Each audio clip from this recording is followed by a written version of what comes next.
هذا الرجل انعدم وهو بريء. هيثم شاب يمني عمره 24 سنة، عايش بمدينة اسمها عدن. من كان عمره 17 سنة كانت وضعيته المادية كلش صعبة، فقرر يروح المنطقة بعيدة اسمها الغيضة حتى يشتغل ويحسن وضعه. وفعلا لقى شغل يم رجل أعمال عماني كبير بالعمر اسمه صهيب. بعد فترة صهيب قال له تعال نروح العمان كم يوم ونرجع. هيثم وافق ومشوا بالطريق، ولما وصلوا هيثم حس بأعراض وتعب مو طبيعي، فأخذ صهيب ووداه للمستشفى. ولما طلعوا من المستشفى وقف صهيب يمه بالبقال، نزل وطول شوية. من رجع جاب وياه مي وعصير وقال للهيثم اشرب. هيثم كان تعبان حيل، وبس شرب العصير رأسه ثقل ونام مباشرة. صهيب كان مخطط على شي خبيث، استغل نوم هيثم، وقف على جنب الطريق، نزل وشال هيثم وقعده بالمقعد الخلفي، شلع هدومه واعتدى عليه. وهيثم ما أحس بأي شيء لأن العصير كان بيه مخدر قوي. ثاني يوم صحى بس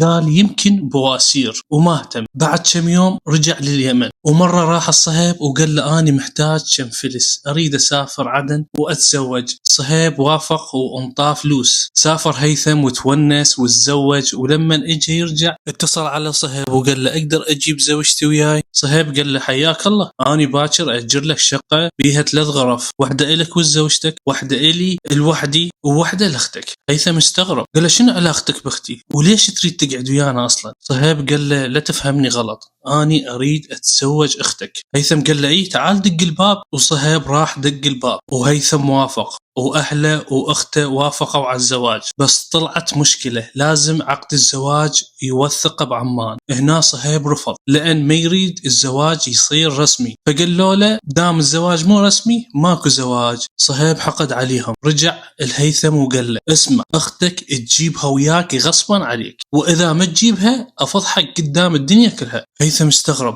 قال له تفضحني بشنو؟ صهيب رد عليه وقال له إذا ما تجيب أختك أفضحك قدام الدنيا كلها وأنشر المقاطع اللي اعتديت عليك بها. هيثم انصدم قال له راوين الدليل. وفعلا صهيب أرسل له كم مقطع يثبت الاعتداء. هنا